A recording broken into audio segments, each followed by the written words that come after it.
Desde la esquina roja del Padre Luis Barrios, reflexiones para una praxis de amor. El sacramento más importante. Tema: destrozando la barrera del resentimiento. Lectura para hoy. Pedro se acercó a Jesús y preguntó: Señor, ¿cuántas veces tengo que perdonar a mi hermano que peca contra mí? ¿Hasta 7 veces?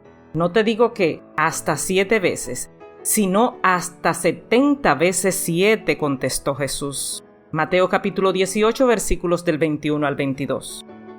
El texto que consideramos hoy en el Evangelio de Mateo capítulo 18, versículos del 21 al 35, trata de la curación de las heridas entre las personas, es decir, la manera de resolver las diferencias, de sanar las brechas que frecuentemente surgen entre miembros de familias, partidos políticos, organizaciones comunitarias y asimismo entre miembros de iglesias.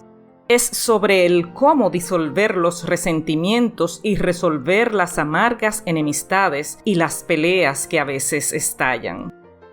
Hace algún tiempo leí a un psicólogo que dijo que, en su opinión, las personas cristianas eran muy parecidas a puercoespines en una noche fría de invierno.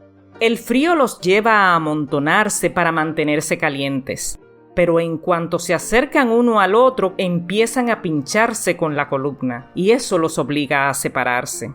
Por lo tanto, siempre están uniéndose y separándose en una especie de danza lenta.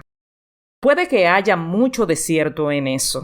Por eso, en este día, dentro del contexto de las escrituras bíblicas, me gustaría reflexionar contigo sobre el poder destrozar la barrera del resentimiento.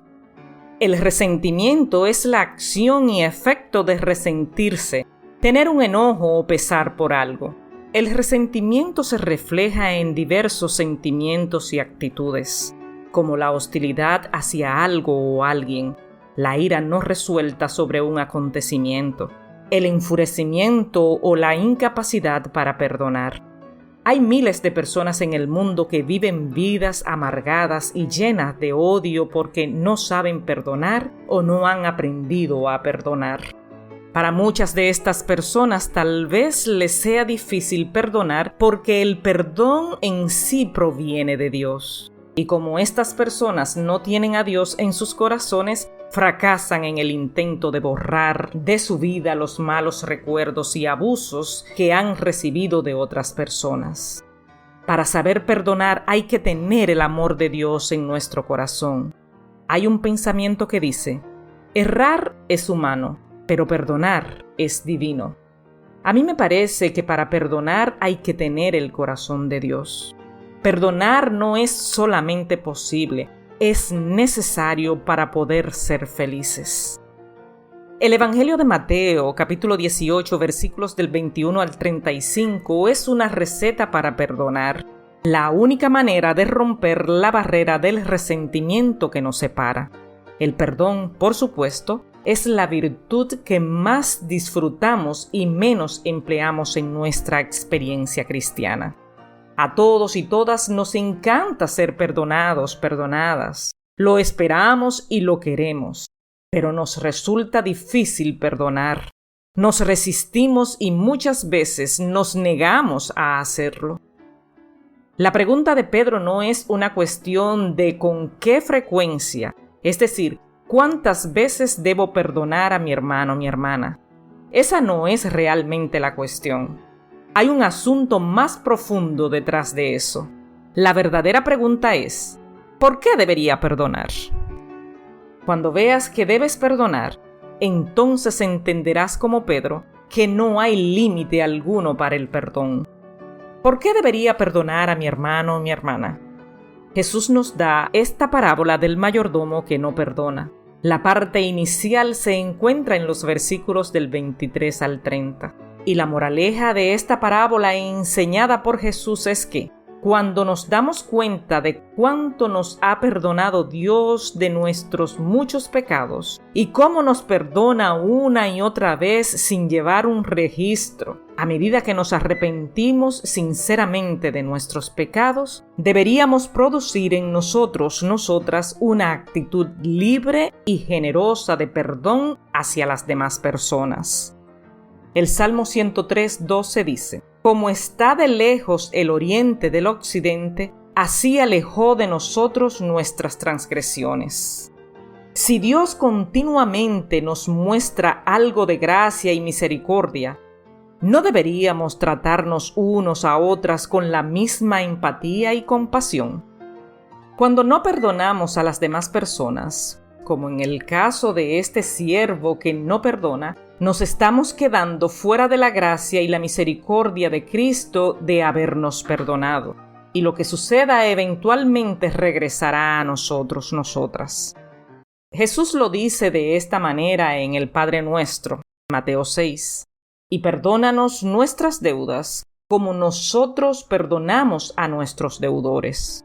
O en algunas versiones, perdónanos nuestras ofensas como nosotros perdonamos a los que nos ofenden. El resentimiento es un pecado del espíritu. El resentimiento es la causa por no saber perdonar a la persona que nos ha ofendido. El resentimiento o la falta de perdón produce deseos de venganza. El resentimiento es una emoción pasiva y débil que no tiene lugar en la vida cristiana. Si hay injusticia, debemos afrontarla con la oración y las buenas acciones. Si hay un insulto, debemos pensar en lo que somos en Cristo y no dar mucho valor a las palabras de los demás. Si nos enfrentamos a la injusticia en el camino de nuestro trabajo para Dios, debemos aceptarla como algo esperado. El perdón deja atrás los rencores y la amargura. Es posible que nunca olvides la acción que te hirió u ofendió, pero esforzarte en el perdón puede disminuir la influencia que esa acción tiene en ti. Puede ayudar a liberarte del control de la persona que te hirió. A veces, el perdón puede incluso derivar en sentimientos de comprensión, empatía y compasión hacia la persona que te hirió. Perdonar no significa olvidar o justificar el daño que te hicieron, ni reconciliarte con la persona que te causó el daño. Perdonar te trae un tipo de paz que te permite enfocarte en ti misma, en ti mismo, y te ayuda a continuar con tu vida. La parábola del Evangelio nos recuerda lo mucho que Dios nos ha perdonado, que debe ser el motivo para perdonar a las demás personas. No solo la persona ofendida necesita perdonar para ser humana, también quien ofende necesita del perdón para recuperar su humanidad. Además, aprendiendo a perdonar nos permite parecernos un poco más a Jesús. Sigamos destrozando la barrera del resentimiento. Bendiciones, estas son reflexiones del Padre Luis en el amor solidario, el sacramento más importante. Amén y Aché.